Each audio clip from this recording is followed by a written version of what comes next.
Hey everyone, welcome to Two Steps Forward, where sustainability meets business reality. We have unfortunately had this language of othering the living world right up into this point. In the media, everywhere, you see it. Even, and I mentioned like BlackRock, making nature an asset, now an asset class. Whoa, really. An asset class, like oil, like steel, like it's an extension of that othering. I'm Joel McCower, and that was author, activist, and entrepreneur Paul Hawken, who has a new book out called Carbon, the Book of Life. More from him in a minute, but first let me say hi to my author, activist, and entrepreneur co-host, Solitaire Townsend. Hey, Soli. Hey, Joel. How are you doing? I'm doing great. This is episode 3. What are you thinking so far about this whole podcasting? It's wild. It's wonderful. I keep forgetting that we're doing a podcast and not just having a chat. I'm really enjoying it. Yeah. The most enjoyable thing about this is that I get to talk to you every week or two, and that's just plain fun. And the response has been great from our respective communities and the greater community out there. Lots of lovely comments, lots of enthusiasm. So I couldn't be happier so far. Yeah. I want to thank everybody who's dropped me emails after they've listened to it. I got someone who mailed me after listening to the episode with you, me and Kate from Google, saying that she felt more optimistic and hopeful just hearing 3 people who've been doing this for a long time talking about what the opportunities were. And I'm like, yes, that's the idea, that someone's listening to this on their headphones on the train home feeling good makes me feel good. Yeah, I agree totally. And my favorite comment on LinkedIn, where we got lots and lots and lots of great comments, someone said about us. It's like Tony Bennett and Lady Gaga for the Sustainerati. I'm not wearing those outfits. Yeah. Well, I don't know how you feel about the Lady Gaga. I'm pretty good with Tony Bennett. I'll take that. Take that. That is absolutely awesome. Okay, we've got a lot to live up to. Well, let me switch topics a little bit. Less funny, but who knows? We'll see. And I want to talk about something kind of personal for you. And we didn't talking about this, so I'm just going to bring it up. But you've been talking a lot lately about neurodiversity.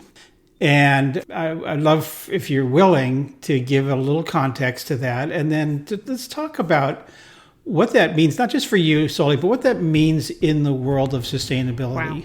Wow. Are you game? I'm game. So I got a clinical diagnosis of autism last year. It's caused a lot of soul searching in terms of what this means in my life, my choices, my happiness, my family, but also sustainability. One of the things which is a lot on social media is the fact that people who are neurodivergent, autism, ADHD, dyslexia, Tourette's, lots of others, there tends to be a strong sense of justice that comes with that. And that sounds like basically that people who've got neurodiversity are somehow morally better than everybody else. And I've been reflecting on that quite a bit, of going like, is it actually, do I care about sustainability, or is it actually my neurodivergence that's making me care about sustainability? And actually what I come down to is that it's not that people who've got neurodiversity or neurodivergence are more likely to care about justice. It's that we get really, really annoyed at things that are illogical. That things which are illogical feel like nails on a school blackboard to me. It's just like, but that's just so stupid. It doesn't make sense. There's no justification for it. There's no rationale for it. And of course, most of the things in sustainability that we work on, injustice, inequity, environmental destruction, the fact that we basically are breaking the laws of physics against entropy and all that sort of it. Obviously, there's huge social consequences of this, and it is a moral issue. But I have to kind of admit to myself that the reason why I work on it is that it drives me freaking crazy that people would do these illogical things in the name of logic.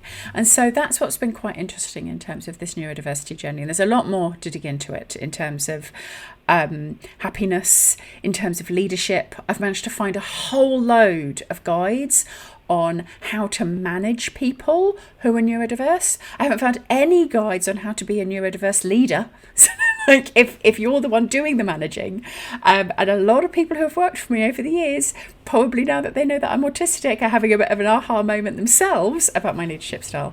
But that big learning was the fact that things which are illogical, things where there's no clear rationale or sense to them, drive me berserk. Well, you've talked about some of the challenges just now.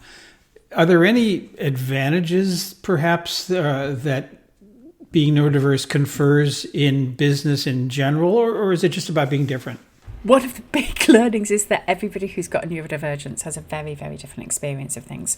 And in autism, there's what's called different support needs. So I'm a level 1, I have low support needs, not no support needs. I actually do have ways that I need support with my autism. But somebody who's level 3 has very severe support needs. And for lots of different people, where the way in which their neurodivergence turns up can have superpowers, that you can have savant abilities, and for many other people, you get none of that. There's lots of jokes online from people who are neurodivergent who goes, hey, I got the collecting lots of Furbies neurodivergence rather than the maths savant, or hey, I got the neurodivergence where I can't talk rather than getting hired by MIT. So lots of people's experience of neurodivergence is really, really different and often not great.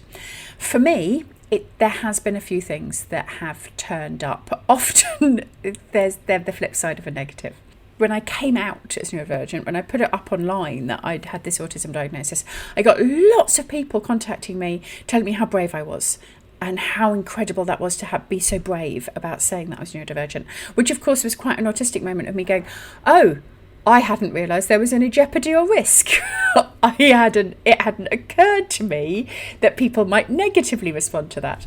So one of the things which has come with my neurodivergence is sometimes a lot of honesty in some circumstances, not necessarily because I'm deciding to be, but just because I didn't realise you weren't supposed to be. So that's one of the things. Another thing that comes is if you've spent your whole life missing the programming that lets you understand how social rules work. When I was a child, I kept books and books and books of notes about how children behaved so that I could mimic, and who was friends with who in social networks so I could remember. I had to learn how to function in society with all of these expectations and social rules and ways that things work. What that means is that I know it's all made up. None of it's innate. None of our systems, none of our rules, none of our institutions, even our giant systems like capitalism, they're all made up. I can see the joins. I can see where it's been stitched together, which means I also can see how incredibly vulnerable it is to change in a good way and a bad way. So if it's a little bit like walking through, if you're autistic, it's a little bit like walking through life as if the whole world was a movie set, and you can see that it's a movie set, and you can see the lights, and you can see the fact that the saloon door is just a bit of paper painted, and everybody else is treating that movie set as if it was real. And you go, no, we could change this all tomorrow. It could no longer be a Western, it could be a sci-fi, it could be a romance. And so that's one of the biggest things which I think autistic and neurodivergent people can bring to this field, is the fact of we can very easily imagine a different future because we know how invented our current one is. Yeah, well, it shows up, what you just now said about this different future, very much in who you are and what you do. Also, the honesty. I mean, I'll just say, as someone who's known you a long time, as a friend, that honesty is so refreshing. And I know your willingness to get up on stage and just, say it like it is and not hold back, and maybe even use, swear like a truck driver or whatever is on your mind at the time. And I think people, some people may be taken aback by that and saying, whoa, wait, what? Who is this? But I think most people who spend any time with you say, I love that about Soli, about Solitaire Townsend, and her willingness, your willingness, Soli, to show up and speak up and not hold back. And to see that, so much of what life is a Hollywood set. So Soli, before we move on to a different topic, you mentioned the LinkedIn group that You've got 1,000 people in. How do people find it? Can anyone just join, or what does it take? Just search for Neurospicy Solutionists on LinkedIn and I'll let you into the group. We're having some conversations on there, and then we're also trying to schedule some live conversations as well, where we talk 50% about how we cope and survive as neurodiverse people within this world, and 50% about the gifts and superpowers that we can bring to our work.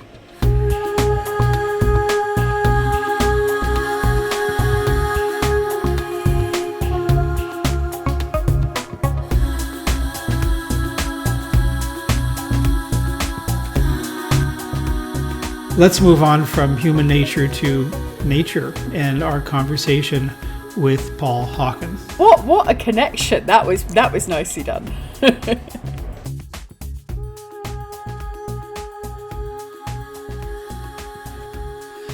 For more than 30 years, Paul Hawken has been an entrepreneur, activist, provocateur, author, and more on how we relate to the planet as humans and as companies, at every step being provocative, intellectually challenging, and in deep service of the planet and all of its species.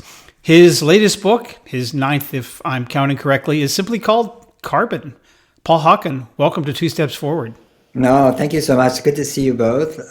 It's called Carbon, the Book of Life. The subtitle is really, really important. And the publisher put it in very small type on the bottom, down beneath the book, the title, but it really is about living systems instead of about carbon, the element. Yeah. And I have to say, of all your books, this is probably the most sweeping one yet. It's as you say, it's kind of a tour of life itself, ours, of course, but more importantly, the billions of species that form the foundation of life. But first things first, Paul, you noted that in the book that carbon is by far the most studied, analyzed, and researched element in physics and chemistry because it is the basis of life and most materials found on Earth. So in that context, why a book on carbon? I felt like the climate movement, and I'll take blame too, basically was objectifying carbon. Now and you can tell in the language, you're going to fight the climate, you're going to combat it, you're going to tackle it. You hear this. The war on climate change. War, and then you have these silly phrases like, carbon neutrality, net zero, where carbon's a thing, it's an object, and then like Don Quixote, you're going to go and, figure out how to, knock it over or knock it back. And so we have basically isolated, objectified carbon. And we've also then come up with a host of solutions like BACS, bioenergy carbon capture systems, and direct air capture, DAC, all sorts of technological ways to fight climate change that actually will never work. And part of that process of now, business getting in there with the billions of dollars and trying to figure out ways to, make money. So I'm looking at that and going, that mindset, objectifying the living world, not seeing the atmosphere and the biosphere as same thing. You can't separate them. But that objectification is the cause of global warming. So it's the same thinking, it's sort of transferred over, okay, now we're going to fix this, a very male verb, I might add. Nothing wrong with fixing things, but the idea that it could be fixed itself. So what I want to do with the Book of Life is say, hold on. You have like 1.2 trillion carbon atoms in every cell in your body. Like, well, what are they doing there? Well, that's chemistry, and they're brewing up life with the other elements. And that's just the beginning. And so carbon is a flow. It is a flow. And the idea that it's a thing that we can manipulate, bring down, et cetera, and so forth, is a terrible misunderstanding of carbon and what it is and what it does and where it is. And the mysteries. In physics, it's not a mystery. In actuality, in terms of what happens on Earth, it's so mysterious and wonderful.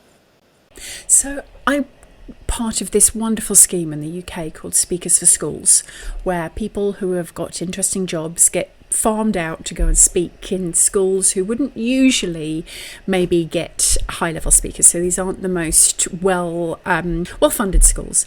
And I did one last week. whilst reading your book, and I was asked to talk about carbon. And of course what they meant was to talk about carbon dioxide and climate change. And I had this conversation with the kids, and these are kids who are about 14, 15 years old. And what was so interesting was how that word carbon for them is only associated with climate change. We actually had to have a bit of a conversation about the fact that they were carbon, which hadn't really occurred to them. Why is it such a problem, do you think, that carbon has, to all intents and purposes, been taken over by the environment movement and has got this very negative connotation? What are you hoping that this wonderful book, this Book of Life, will do in terms of opening up how we think about, as you said, this incredible chemistry? Do you think it's a problem that a bunch of 14 and 15-year-olds don't know that they're made of carbon and only think about carbon as the enemy? Well, the 14, 15-year-olds are emblematic of the narrative that the climate movement has put out for 50 years. I mean, we have no one to blame but ourselves, in terms of how we talked about it. So we've talked about objectification, but also we've talked about it as a narrative in terms of threat and fear and existential threat, all these words, that are about less and suffering potentially. And of course, that's a surefire way not to get people's attention. Because we gravitate to possibility, not constriction. And so the narrative itself, if we had hired an ad agency and we were here today and said, well, let's see, it's 50 years and how do you think it went? We would be and we should have fired that agency a long time ago.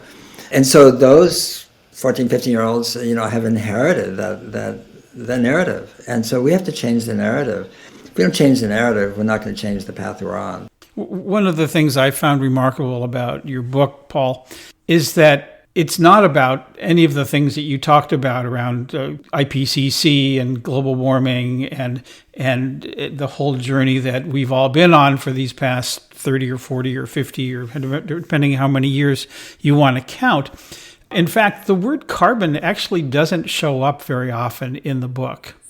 I had a PDF version of a pre-release PDF version, so I could actually search for words. Yeah. And I tell you, the word carbon hardly comes up. And so what was interesting, and I think you said, how greenhouse gas changes the atmosphere. We know all about that, how that happens, how trillions of living entities regulate the atmosphere and generate the bounty of our home planet is not understood. What was your biggest aha moment? You've been in this for a long time. You've been looking at this scientifically, politically, culturally for a long time. What was your biggest aha, your takeaway that you didn't see coming?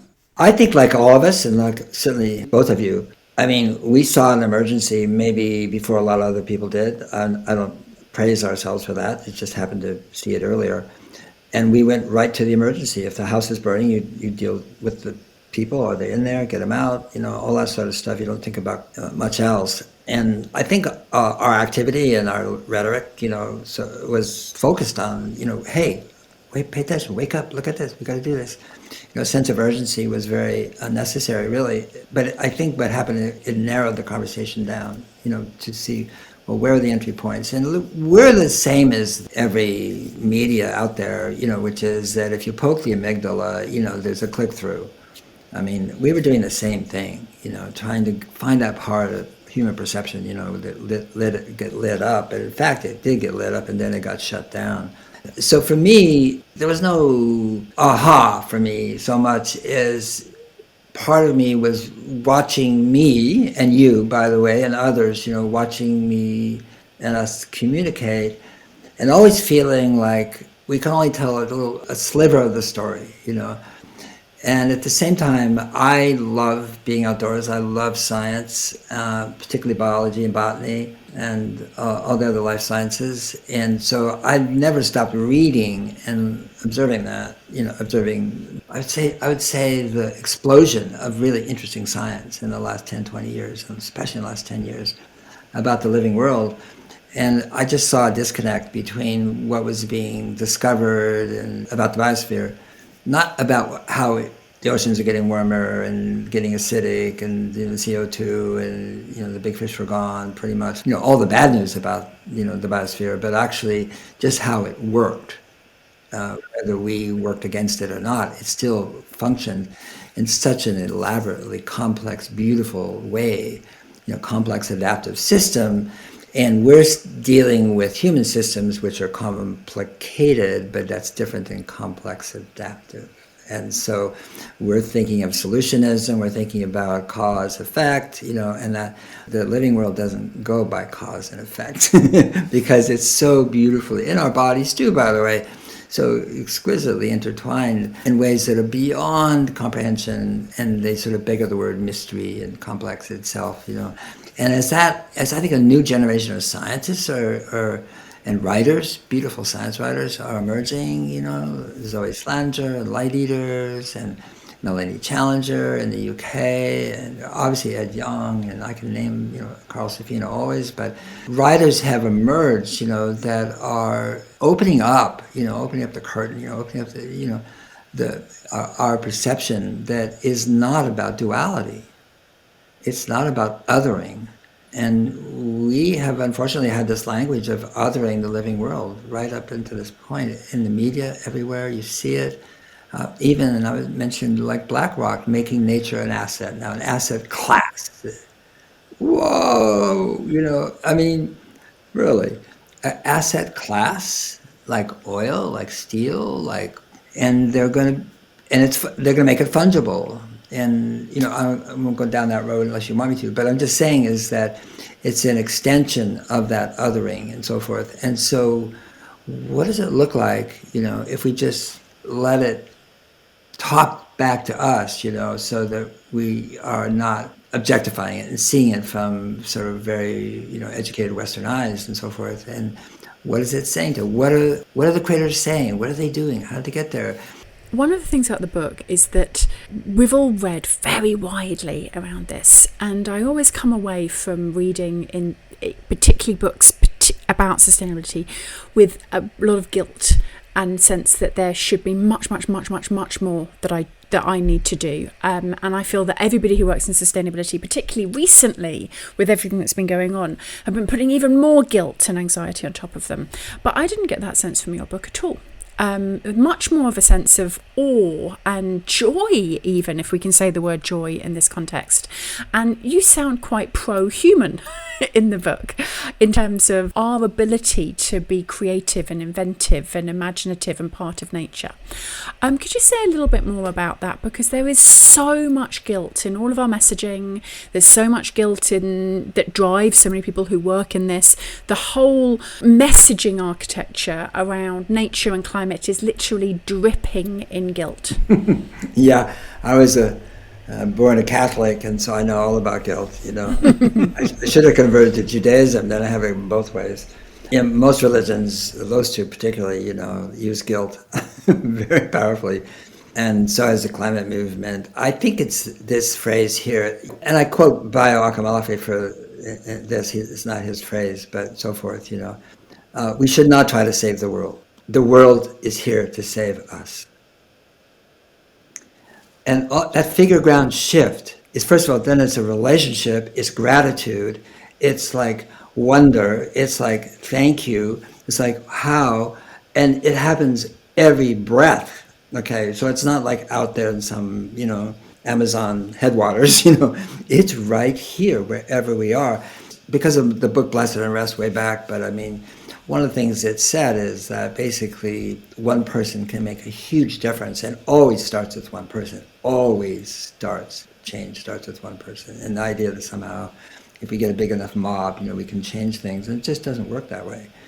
In that example I gave, Gandhi reading, Thoreau's civil disobedience piece and willingly going into jail and getting arrested, which he hated to do because he was going to be disbarred in South Africa. And that goes back to Thoreau not wanting to pay his poll tax in Concord, Massachusetts before that, and getting jailed. And he's willing to go to jail because he didn't pay his 25-cent poll tax. And that paper, Civil Disobedience, which came out intitulally, it was a talk, but the paper called Civil Disobedience was published after his death. And no one knows where the phrase came from because he never said it. And so, And then somebody gave that to Gandhi. Just one person said, oh, you should read this, and so forth. And so who are these individuals? Who changed it? Who gave it to Gandhi? It's just these tiny acts and so forth, and then Gandhi led the Salt March, to get rid of the Raj in India and so forth. So we have to see that we can't have delusions of grandeur, but we can know that who we are, what we do, how we see the world. If that changes, we see ourselves differently. Then our actions change. So, Paul, you've chronicled movements for a long, long time. Your, I think, 2007 book, Blessed Unrest, looked at the tens of thousands, hundreds, maybe even millions of initiatives going on around the world, the people in the middle of a revolution that even they don't see. I want to ask you about a completely different, we'll call it a movement for purposes of this question, business addressing the climate. How do you see that movement these days? And what, if you could change one thing, what would you do? If I change one thing, I would get rid of shareholders. Yeah. But somebody's got to own these companies, unless you're talking about making them all socialized or however you want to think it. Well, you asked me the one thing they would do, I'd get rid of shareholders. Because shareholders are remote, distant, and they're voting from fiduciary responsibility by a proxy. And so what's the vote for? To grow, to make more money. So given the least short or midterm reality of shareholders, what else would you want to see happen that in this, I'm going to call it a climate movement in business, that isn't happening now? Well, first of all, I would really bring physics back into the room. Like you have direct air capture, it's getting billions of dollars and, being, even the IPCC says without which we cannot, get to, 2C or higher. And, we all studied first and second law, we probably all forgot it, but basically all know that, energy goes in one direction, it doesn't go in two directions, So direct air capture is dealing with entropy. That is the CO2, the triatomic particle, that's in the air that re-radiates infrared radiation back to Earth. Okay, so got it. That's Climate 101. Eunice Foote discovered that in 1856, so let's give credit where credit's due. So what the direct air capture is, we're going to set up these pretty fantastic Machine Climeworks and others, that are going to suck in air 4 parts per thousand of CO2 and then separate the CO from the O2 and make it liquid and then pump it somewhere into a geological formation and so forth, and job done, right? It takes a tremendous amount of energy to do that. And they can say, well, we're going to use renewable energy. Well, renewable energy is not renewable, excuse me. Current solar income, yes, but everything wears out, whether it's solar panels, whether it's wind turbines and so forth, it's not renewable, okay? There's a big landfill site in California full of solar panels that nobody wants. Nobody knows what to do with them. They don't want to break them up because they'll pollute. They can't recycle them. It costs much more to recycle than it is to get than the value of what you get out of it and so forth. That's just solar right now. So basically, but the energy, regardless of where it comes from, so-called renewable or fossil fuels or some other source and so forth, creates entropy. So what you're saying, we're going to create entropy to fix the entropy from fossil fuel combustion? And that's like saying, I'm going to make a cow out of a cow patty. I mean, absolutely. That's what it's saying. And I'm going, are we funding this? Are we believing this? Is this like for real? Because to me, it's just, this is ninth grade science, and the fact that it has so much credibility to me, going back to your question, is like, well, this is pursuit of what? Capital, money, growth? And I just think that if an individual owned a company, a family owned a company, they'd say, that's a stupid place to put our money. They wouldn't do it. But it takes Silicon Valley and markets and greed and, all those other things to conspire to create things that are actually just boondoggle. So many young people contact all of us all the time, I suspect, to ask, how do I get into this? How do I work in this? How can I make a job or a career out of trying to save the world? How do I write books? How do I get into this? And I'd love to know what you say to those young people who want to work in the field that we want to follow our footsteps, want to be able to dedicate their lives to trying to make a difference. I always ask them that question. I said, what do you want to do? In other words, clear away the guilt, the fear, the threat, the obligation, all that sort of stuff. Who are you? What do you want to do? And oftentimes they light up. They'll light up. I said, well, I want to do this and that and so forth and so on. I said, great, go for it. Well, I don't know what to do. I said, no one knows what to do when you're at your age, so don't worry about that. I love that. I'm still not sure I know what I want to do when I grow up, and I turn 50 this year. There you go. And so but if you're not in your joy spot, if you're not in that spot which, you want to just get up in the morning and do it and so forth, and then you're not there. And the thing is, there are a lot of extraordinary things going on in the world in terms of, I'm going to use the word regeneration, but I don't think it's necessary to use the word, but I just as an overall arching description about people, communities, and NGOs and other types of entities, companies even, regenerating the world. And what I mean by that is creating more life. Net, in other words, all the input into the business or the company or this or the activity, and then net out is more life than when you started. And that is the only way forward for a civilization, for humanity. There is no other way. Now, it has thousands of manifestations, so I'm not saying my way or the highway. I'm not saying that at all. But we have removed about 60-70% of the living world in various forms in a short time. And they can't go much further. That road ends. It's called degeneration, and we can see it. That's what the headlines are shouting at us. And so if we know we have to stop at least, you then turn around and say, well, let's go the other way. That's called regeneration. What does that mean? Good question. How do we do it? Good question. Those are really interesting questions that all businesses, all people, all entities should be asking themselves. And people are developing it. And, Solitaire, when I was growing up, I grew up in the Sierras, and we had fires pretty often. California's a fire state. That's what it's always burned one way or the other. And we didn't have a lot of fire people. I mean, we were up in near Nevada City and so forth. So people are seconded, like volunteers and so forth. And so if you're young, it's really cool, and you're out there, fighting fire. But at the end, you have these funny metal boots and all that sort of stuff, and that you're tamping down the fire. You're looking for actually manzanita, particularly, that stays hot, stays like an ember, but it's covered with ash. You don't see it. So you're tamping it down, making sure there's no hot spots, right? And it's over. And you look at it, and it's just a mess. It's black. You're a mess. You're all covered with carbon. With carbon. Yeah, carbon, exactly. And anyway, the winter comes, the spring comes, the rains come. And about in May, where we were, you look at that landscape, and it's the greenest landscape you've ever seen because the ash has fed the grasses, right, with nutrients.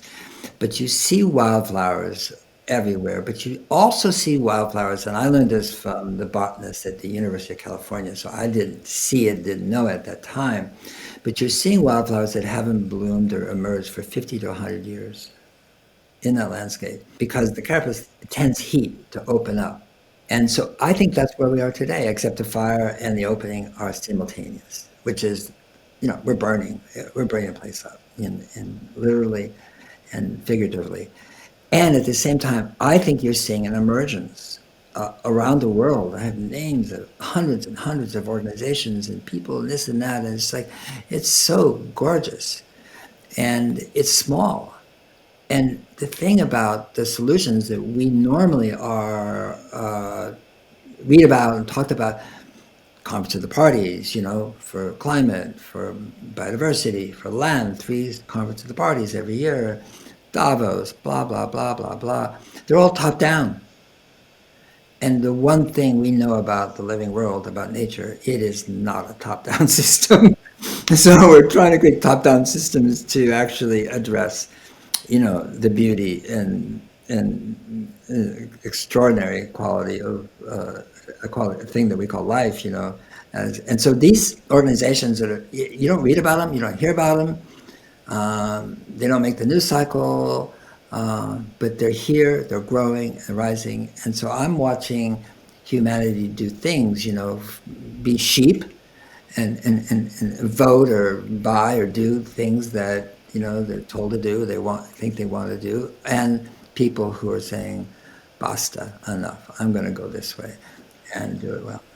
So this conversation, I think, really reflects the breadth of this book and the depth. It covers so much ground. And before I ask you what I think will be your final question, you say, I think it's early on, must be early on in the book, I don't remember where, it says, these pages are a journey into the realm of plants, the cosmos of insects, labyrinths of fungi, droves of mammals, spinneys of trees, and convocations of human brilliance. The flow of carbon is a sacred dance that entwines and weaves through all of our stories. Beautifully said, and it feels like a pretty optimistic view, given that this is often discussed as apocalyptic or existential. So my question, Paul, is how do you stay optimistic in this moment? Yeah, I'm both. I can go in despair and grief, and do often, but optimism, I see it as enthusiasm, and as a slightly different word, which comes from the Greek also. Like apocalypse means basically it's the revealing of the hidden in Greek, and then enthusiasm comes from entheos, which means to be with God, or to be with the sacred, or to be with that which is the creator. So I can get enthusiastic because I see so much brilliance and so much ingenuity and so much care and so much compassion around me in people. Just an upwelling, really, of qualities that are the kind of qualities that bring us together, that make us feel alive, that make us feel that this is a worthy existence, and that the human beings are really, really good people, and so I think, but it goes back and forth. I mean, the grief is real. The sense of loss and irrevocable losses in many cases, never going to go back, never going to be restored, never be regenerated. And for me, the grief, though, is sort of concomitant with the love for the world, and so you can't have grief unless you're in love. I mean, it's impossible. And that comes from the heart, love, and that's the organ in the human being that always tells the truth. And so I have a hope that the grief increases. It's funny, but I mean, increases, because I think that's where people really get in touch with their heart. A friend dies, and you just thought about the friend this way, that way. All of a sudden, wham! You feel loss. You remember things. Your love for that person comes out, and so I think that it's sort of beautiful, where we are in that sense. And I wouldn't say I'm not, optimistic in the sense of, don't worry, everything's going to be okay. It's not the way we're going. It's going to be apocalyptic, and no question about it. There's going to be end times. There's going to be end. There's terrible damage and human suffering, but there's also suffering from every class of species on Earth. And there's 8.4 million species and 3.4 trillion creatures that we share this Earth with. And so, yeah, I feel that really deeply. There is a lot of love in this book. So thank you for bringing that to the fore. The book is called Carbon, the Book of Life. The publisher is Viking, and the author is the always fascinating Paul Hawken. Paul, thanks so much for being a part of Two Steps Forward. Thank you so much. It's so good to see you.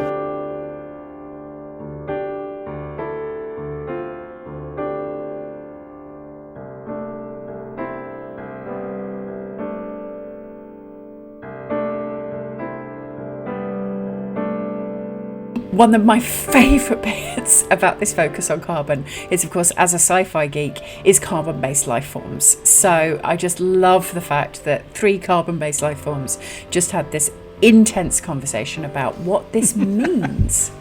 what I loved about both this conversation with Paul and the book itself is, again, it's called Carbon, the Book of Life. It's really far, far more, I would say 80 or 90% about life and not so much about carbon. And I think that's a missing piece that we all need to focus on. And what is carbon, and how do we think about it differently than this evil thing in the atmosphere? And that's yet another gift that Paul is bringing to the party.